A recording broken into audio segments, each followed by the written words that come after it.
3, 2, not quite yet.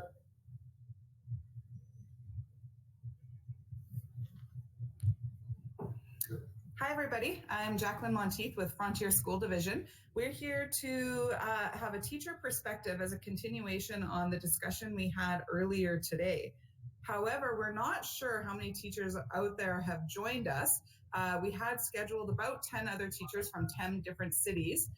So if you are here, if you can send me a quick message on the YouTube chat screen and let me know that you're participating, that would be fantastic.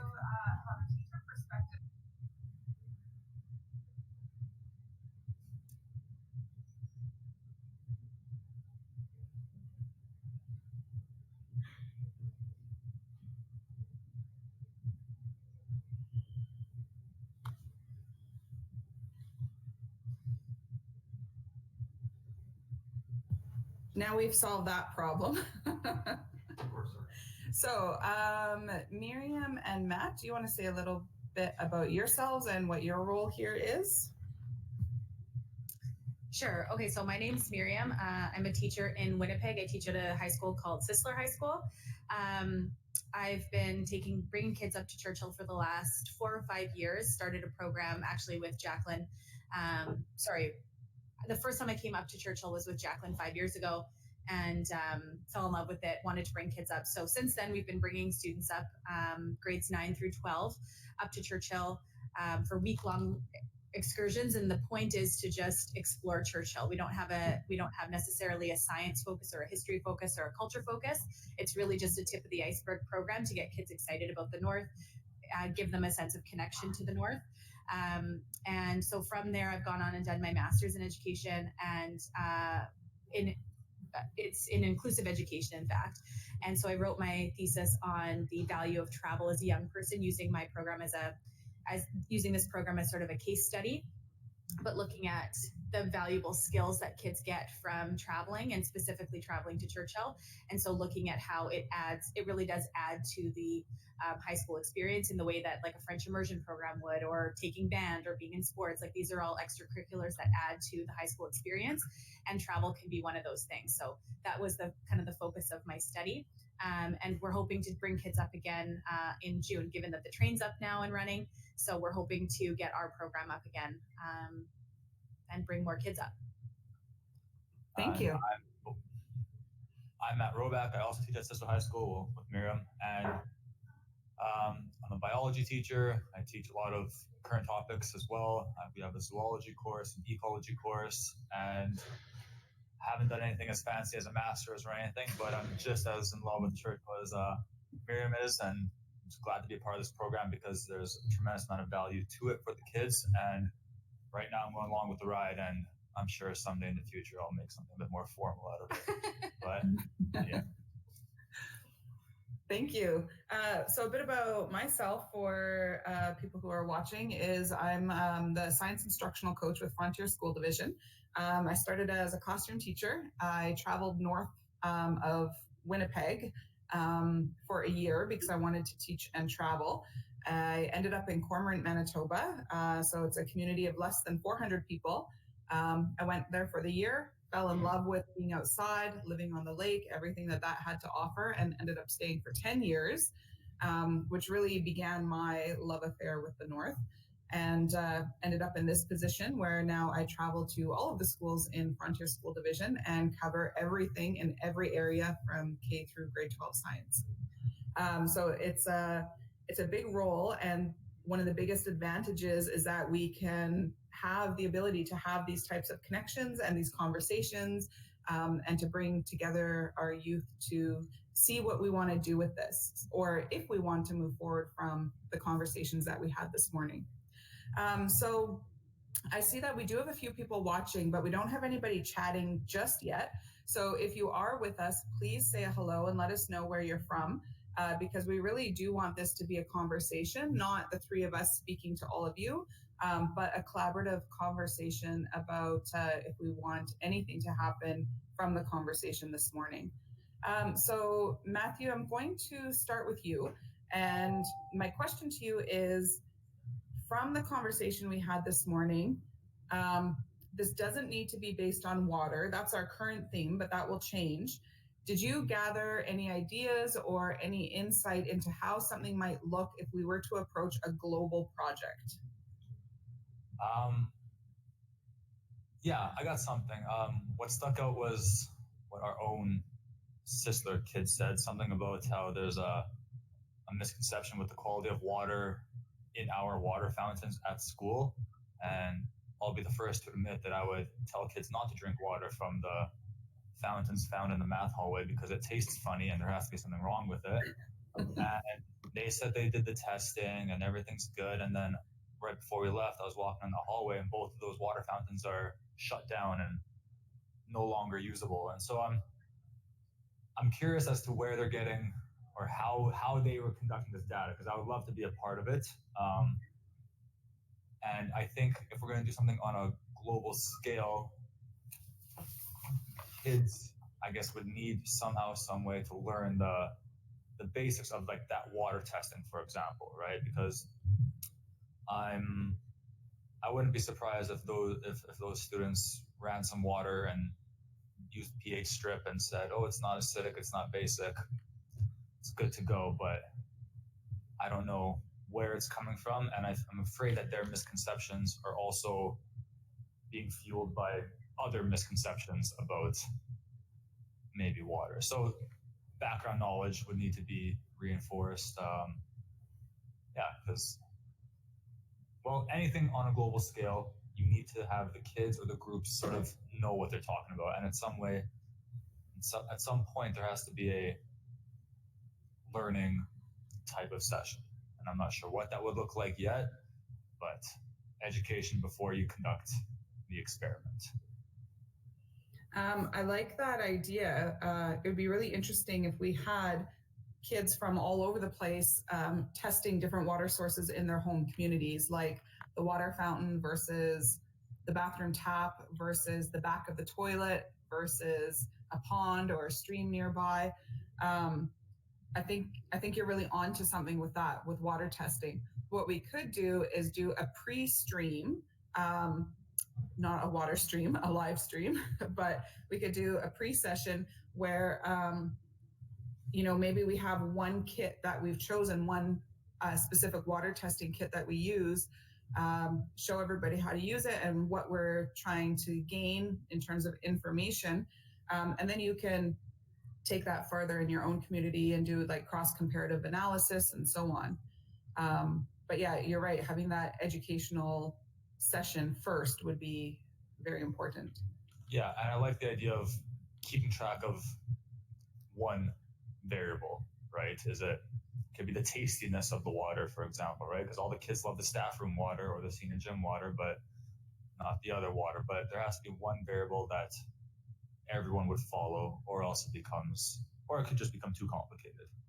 Yeah, you're right. Because when we're going on a global scale here, I think the global scale results need to be like one single facet. And then within your school or within your classroom, if you want to take it further, that's where you can kind of play with all of the other ideas. And But I agree. Yeah. Miriam, did anything stick out to you of things that like courses we might be able to follow now? I think that the piece that stood out for me this morning was it's really that our communities are connected, like not just by technology, but also, what we put in the water in Winnipeg ends up around the world. And, what's happening in the north and what's happening in the Arctic is affecting the rest of the world. So the discussion around the interconnectedness is really important. And further to that, so when we're talking about this project, it doesn't, like, I would hate for kids to get turned off by the idea of, like, oh, this is a science project and I'm not good in science, so, I don't have anything to contribute. But the conversation that we had this morning with the kids who were talking about their community and what life is like on the lakes and, boiling water, like everyone at the table is coming with a different set of background knowledge and different things that can contribute to the conversation, but it makes it makes the conversation that much richer. And so, part of what we're so proud of our Churchill program is that we don't necessarily focus on, one area of study, whether it's history, science, life, whatever, culture, whatever it is. It's a little bit of everything. And then the kids can take away from it what they want. And so with a global project like what you want to do here, Jacqueline, I mean, I think there's good opportunity to talk about, what does this science tell us about the lifestyle or the history of this particular area of the world, or what does it mean for the lifestyle? If the water quality isn't very good, does it mean that you have to boil water? And if you have to boil water or buy water, what is that? What are those implications for the future? Has it always been like that? Like, there's all kinds of places that you can go with it. And bringing in kids who might not necessarily identify with the science piece, or be particularly excited about the science piece, but can contribute in a different way, and making it a really inclusive global project. Because I think, if we're talking about kids from around the world, the way that they live their lives, where they're coming from, what their future holds is going to be different, and it all carries value. It's all worth it, and important to it just makes the whole project overall richer, I think. What do you say? Yeah, and when going back to water, every kid around the world, every community, as we heard from this morning, is viewing water in a very different way. Right. And you'll have, I learned a lot about, I like those kids' stories that were talking about how some kid, water, we don't drink water at all. The other one was saying we boil it and we're fine. We had the 3 students up here, one in the middle going, yeah, I drink it. And the other 2 says, no, I filter it. And so I don't know how strong any of those kids are academically, but they all have something to say about the water around them. Mm-hmm. I think that's exactly like both of you, you're hitting the points right on about exactly why we're doing this. And yeah, you're right. When it comes to water, every single kid has something to say. Every single person has something to contribute, whether it be an experience or an opinion, or even like rumors they've heard, or anything like opinions or ideas towards taking action that is water-based or water-inspired.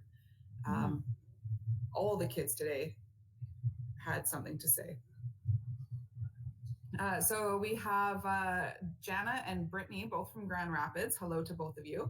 The question that we have right now is just stemming from the conversation we had with all the kids this morning. What can we do to move forward in a more global project?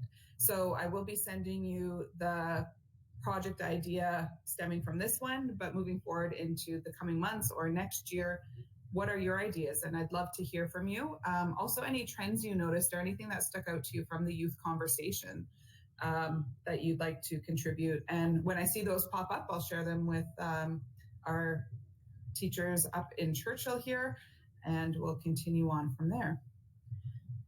So I haven't shared with you what the project was yet, and it's 4 questions. The first one is age-based, but the rest are just, does this apply to you or not? And it's all about concerns about water, your location to water, and how you regularly use water.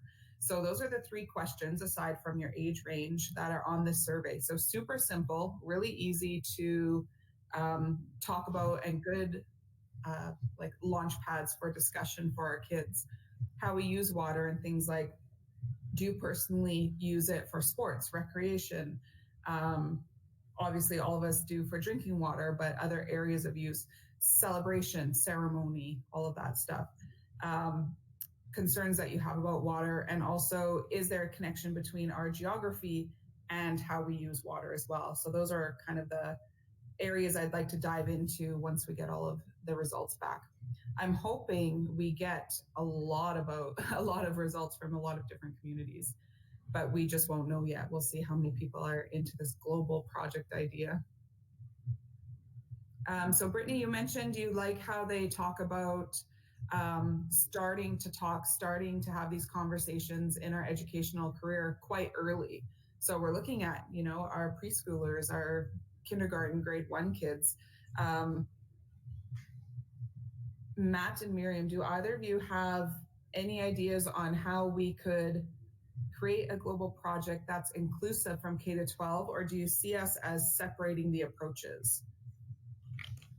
I think there has to be some separation, or almost disorganization before it becomes organized on a global scale. When I think about what stuck out or after that conference, I was thinking about it. The recycling, for example, like when I was a kid, I remember the blue bins just came out, and you were just. I was just going to say that.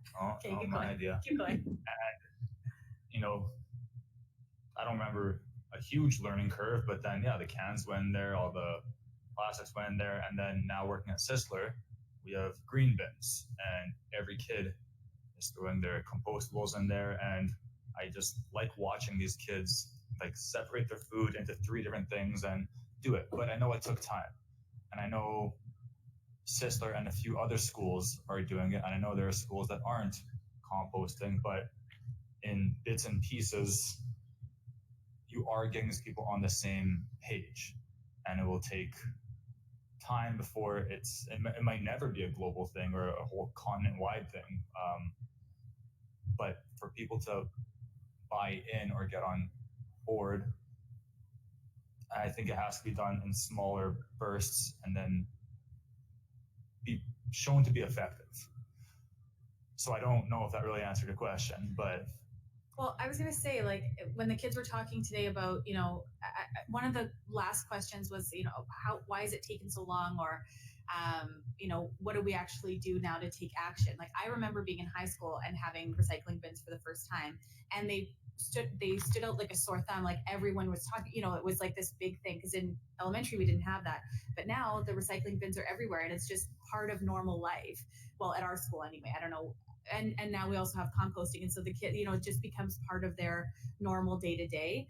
And so, I think that's part of where you take action. But the other thing that came out of the conversation today is, everyone has something to contribute, and then you can find common ground. Like, every student that talked today talked a little bit about a concern or changes that they've seen in their life or something like that. So I wonder if, like, starting at your own school with your own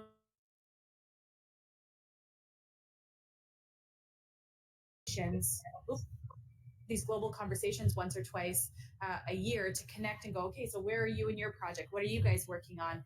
And seeing if you can find some ties in that way. Should I keep going? Yeah. Okay. And so rather than, starting from a top down, what about starting from like a bottom up approach? So, whatever your kids like, make it, you could make it a real inquiry project of like, what are your students interested in? And maybe it's a kindergarten teacher who starts it in kindergarten with her kids or his kids, and then moves it on to grade. Like, there are so many ways that you can, that you could approach it. But as the student asked this morning, like, when are we going to take action? That's a really good question. And I think these conversations are where that action starts. So I'm curious to know what other teachers are thinking, and what they're thinking about, knowing the community at their school, the culture at their school, what would work for them. Would it work better to start in your classroom and then connect, or would it make more sense for teachers to connect and then disseminate that information to their students? Who knows? It's really open-ended in the truest sense. And especially like from that student session, I think our Sisler or the city kids were probably sweating a bit, because yes, we have a whole ban the bottle initiative, no water bottles, you are bad if you have, or no plastic bottles, you are bad if you have that, you bad if you have that. And then you have people in the same room like, we need this to live. Yeah, that's their normal. And it's their normal. Mm-hmm. And so they won't be able to relate on that level yet. And I'm sure they're sitting there going, oh my gosh, poor you. And it's normal for them. And at the same time, it's important for our kids to see that. Yeah. And to see, that people who use plastic bottles, there's a reason for it. There's a justification there. It makes sense. And so they need to be exposed to more than just their school culture. In our school's culture, you're not allowed to have plastic bottles. And so rather than judging somebody who's using a plastic bottle, understanding why they're using a plastic bottle, and see, understanding the underlying reason is important. So, this is why I'm curious to see where other teachers are in terms of like what they think would work in their school, what wouldn't work, what the best approach is, and that sort of thing. So yeah, it's because I don't think our kids, like the two who were there anyway, I don't know if they have any experience with country living or life outside of the city, and it's important for them to see that perspective also, and to see that, you know, not everybody lives in a world where they can drink the water out of their taps, and that's just normal, and that's just how it is. So or can go to the store and get a bottle of water for 75 cents or $1. Like, I mean, you were saying in here, it's at Churchill, it's $24 for a thing of water, where you can get it for $6 at Costco, or I don't know what it costs at Costco, but you know, like $3 on a sale day. What's that?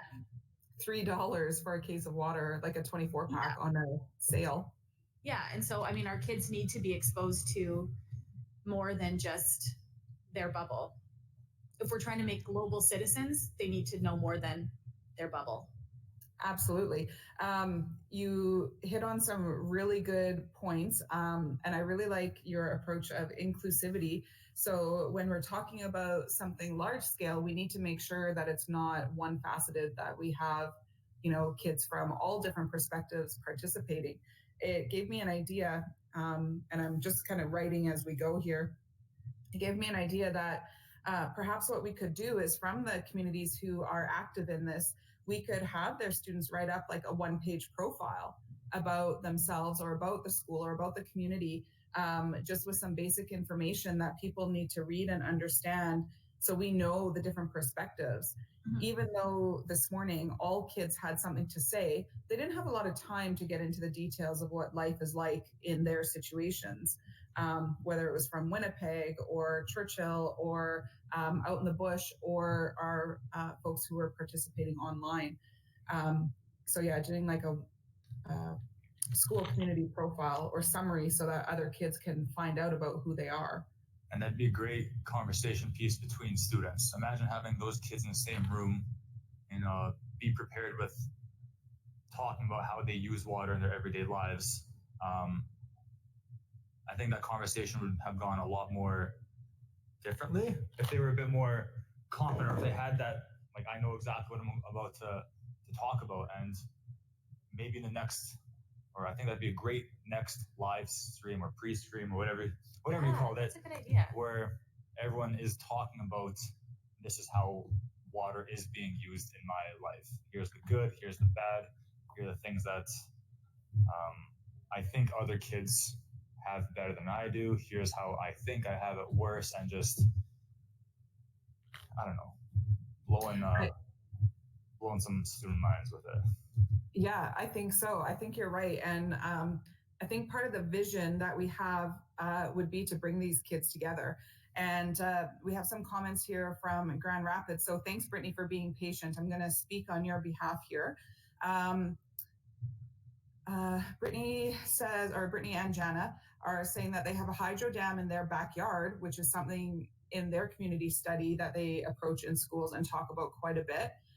Brittany, my question for you is, does hydro provide any type of education? And I'm just curious, because in our frontier communities, we have many, many communities that have major issues with hydro and yet are also dependent on hydro. Like, it's really a mixed up situation. So I'm just curious about, in any of your school curriculums, has hydro provided any type of perspective, or is your kind of school and community culture angry at hydro, or how is your view there? Again, I'm just curious. They don't have a recycling program in their school, but would like that. So that's where I can come in as a player and help you out. I have some ideas for that. And that they like the idea of teachers connecting with each other. Jana was talking about how her social studies curriculum still talks about global warming as an issue that isn't here yet. So it's not even anywhere near current. Again, I can help you guys with that and get you some more current resources, because yeah, I remember when I was in probably grade 6, and I can't remember what topic it was, but I remember seeing the same social studies textbook as when I became a teacher in the classrooms from when I was in grade 6, and nothing had changed, and it was completely outdated and completely inappropriate, their approach to issues and history. And so yeah, I can imagine that this stuff is completely outdated. Some other ideas coming are to gather up a We Day group. We Day, I would need to find out more about it. So I did speak with a We Day representative maybe 2 or 3 years ago because I wanted to take everything they do, which is absolutely amazing, and act more locally. And the response I got was that they're more about international action, but that's not quite accurate because I know they do a lot of promotion for local action as well. So I think I just need some more information and clarification. Um, the dam in Grand Rapids will do a free tour and the kids get to ask questions, which is good. But the older people are angry that the youth don't really know the actual history of it. And oh, Brittany, you said that you found your name in one of the textbooks that were being used when you were in school too, and now you're here as a teacher. So yeah, that's what's happening everywhere. So again, I see we have some more people who have joined in. We have 6 additional teachers watching, so 6 additional communities. That's quite amazing. If you're online, please just give us a shout out and say hello. We've been talking about so far ideas on how to push forward this kind of global youth group, or this way of making sure our youth voices are heard and the value that they have in science education and their own experiences can come through, so that really personalizing science and personalizing their own contribution, as well as looking at what other kids are doing globally and being able to really get invested in that way. So far, we've been focusing on water because that is the topic that we're starting with. And again, I chose that topic because it's a universal connector. If we were to move away from our universal connectors that are easy wins like water, climate change is an easy global connector right now. Beyond those, do you have any other ideas, anybody who are ways that we can approach a global project aside from those easy connectors that we've been talking about so far? I shouldn't say easy, I should say common connectors. They're not easy to do, but common because it's something that's important to all of us. I'm thinking about the Envirothon themes. And yes, Envirothon themes are, I think intentionally general. But there was one on invasive species. There was one on, I think it was specifically climate change in the north. Correct me if I'm wrong, Jacqueline. And again, for me, having grown up in the city, living in the city, teaching city kids, when I see things like invasive species, I go, uh-oh, the kids aren't going to know what that is, or climate change in the north, uh-oh, they don't have any connection to it. But, every year they surprise us. Every year they pull through. I'm trying to think of the other themes. Anyway, and so I wonder if a general, looking back at some of the Envirothon themes in the past might be ways of connecting kids. I don't know, just an idea. That's a fantastic idea. It never even occurred to me. One of those things that, you're involved in so much, but yeah, that's an amazing idea. And I think it's definitely worth looking at a bit closer. So for those of you who are unfamiliar, the Envirothon is a high school based competition. Teams of 5 high school students, each take on the role of an expert in 5 different topics. So there's wildlife, aquatics, forestry, soils, and the theme that changes every year. So a couple of years ago, we had the theme as climate change in the north, specifically because we brought the competition to Churchill, something I'm hoping to repeat very soon, and it's in the works, I'm hoping. But yeah, those are absolutely connectors that everybody can relate with in some way, even if it's something like a wildlife study. How many wild animals have you seen in the last 6 months, and then we can see like the urban, the rural, the north, the south variety. And yeah, lots of ideas now. I can't finish my sentence because I don't know where I'm going with that. Grand Rapids, you had another idea about a global ambassadors group. Are you able to tell me more about that? I don't know what that is. While we wait for that, Matt, any ideas beyond like the water and sustainability theme we've been talking about?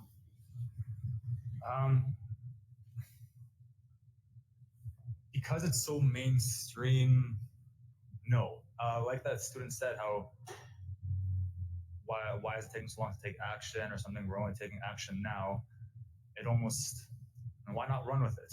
Why not go with it? If water is the common connector, if climate change is the common connector, and now kids are starting to actually, voice their opinion and actually go into those fields of research. This is what we've been asking for, I guess, what they've been asking for, or we've been asking for as younger adults.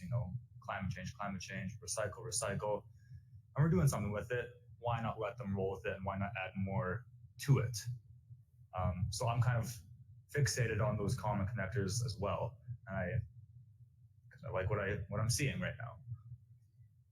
Go ahead. Because I remember being younger and watching Bill Nye videos, and he was the only one that was warning us that, hey, look, in 20 or 30 years, it's not going to look pretty. And now I'm still watching his new videos, and he's saying the exact same thing, but it's too late, almost not too late, but look at all we're doing to try and slow everything down. And so I like the look at what we're doing part of it, and I see it happening, and I want to roll with it right now. Yeah, and I mean, I think that any of those Envirothon themes fit into the larger theme of water or the larger theme of climate change. And there's also a huge component, like a social studies perspective. Like I'm thinking about Bill Nye, and when he talks about, war being related to climate change because of, and I will get it wrong, so I won't go into it in great detail, but along the lines of, people can't farm, they can't engage in their, the way that they would normally, their usual lifestyle, because there's no rain or there's too much rain or whatever, which is causing tension, which means they are leaving the farm, and how it's all connected, right? So the science is connected to the social component. And I think even if you take like the invasive species theme is related to climate change, is related to, the water health, and I'm thinking about our kids did zebra mussels, right? Yeah. So I'm thinking just about what our kids did. But anyway, any of those Envirothon themes are related to, can be connected to the theme of water. And then, it doesn't have to be just science. Like if the school's strength is science, well, they can take a science perspective. If there's a group of students who want to do the social component, and I mean, look at all of the talk that's going on all over the internet. There's that one girl from Sweden who's, all over everything, talking about climate change and climate strikes and all that stuff. So, there's something in it for everyone. If it's intentionally broad, there's something in it for everyone. And you're right, we've got that great momentum right now. Autumn Peltier, I believe her last name is a more local activist. I don't think she's from Manitoba, possibly Saskatchewan. But if somebody knows for sure, let me know, chime in here. But yeah, another youth activist, another young lady who seems to have such a healthy perspective on these issues that we're having. And I agree with both of you that if this is what the kids were really interested in, and this is kind of what got them motivated and passionate during the conversation this morning, then why wouldn't we capitalize on that? So thinking, should we expand beyond the connectors of water and sustainability? We don't have to. We could think, well, maybe we'll go with those connectors now because it's on everybody's mind. And then later on, if we want to branch out, we can, or we can possibly develop something that has different ideas for teachers to expand beyond our core project as well. Mm-hmm. Grand Rapids, the Global Ambassadors Group was your idea, and I love that name. So there's saying that we have nothing here about it, but it could be a student-led group and to just spread awareness. And we could do our own studies within that group of our own communities and use that as a base too. So people, like you said, Miriam, can take those different perspectives and run with it in whatever direction they choose to. Mhm. Yeah, all brilliant ideas. I love the way that this conversation's going here. So I think that we have a lot to go on and a lot to kind of process ourselves and to see what we would like to do next. But I don't want to be a single person leading this. So I'm wondering, with all of our teachers here participating, would you like to create a core group to develop the next steps and develop the next plan? Yeah. Yeah. Okay. And then online, you guys can let me know. And if you're not in the chat group, just shoot me an email saying that you'd like to be part of that core group. I'll put it out to all the participants, the teacher participants from this morning as well, to see if they'd like to be a core group of people who kind of develop where we're going with this and why. But I'll make that offer, and then we'll maybe have a first meeting of the Global Ambassadors Group coming up. So is there anything else that we would like to discuss? I gave this session about an hour, but we're not on any kind of time limit. If we feel that this is a good place to wrap up, that's fine. But I want to give everybody an opportunity to say anything else that we may have missed. Brittany's just coming up with a big resounding yes. So it's good you're all in. No, I like what I saw this morning. Yeah. I saw some kids, again, it's kids that don't know each other. You put them in a room and they have something in common and they all talked about it. And very different perspectives. And I want to bug these two sister kids the moment I get back and ask them what they thought about these other kids and their use of water. But yeah, I think it's a great start, and I would love to see that exact same group with more kids, sure. Come prepared with sort of like, this is exactly how water is being used in my life. And here are my concerns with it. And here's what I think other people are concerned about with their use of water. I think there could be a part 2 to this morning's conversation that I would really like to see.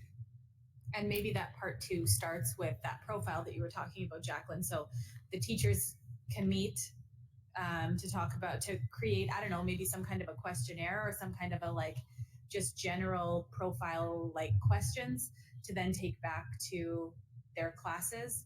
And then we can have that conversation so that everyone's kind of on the same page. So we have some kind of a baseline for where we're going.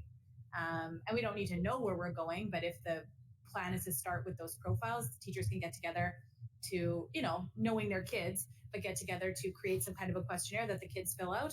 And then the kids meet to share their profiles, and then we can kind of maybe come up with some guiding questions to guide that conversation with kids to see where they want to go and go from there.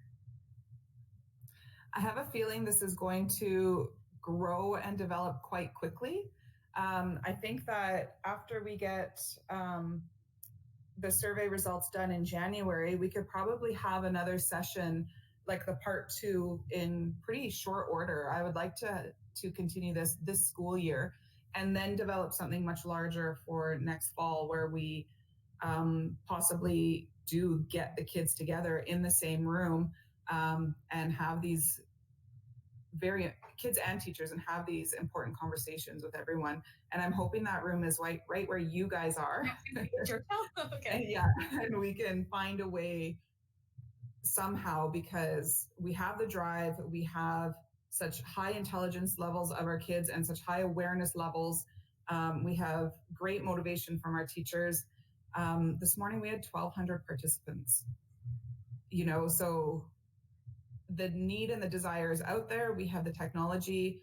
The question of why are we waiting so long to start? Well, we don't need to wait. Let's go.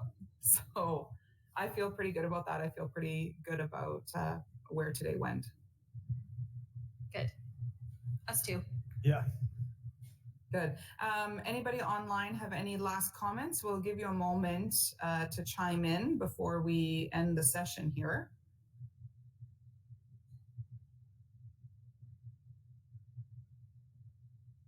while we're waiting, I can, do jazz hands and fun things like that.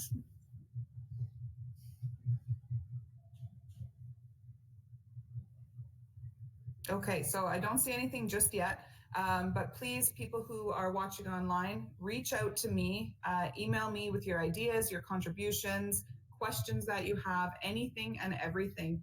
And when we send out the question summaries from the experts from this morning, I will also send out a bit of a summary about what we spoke about as teachers as well.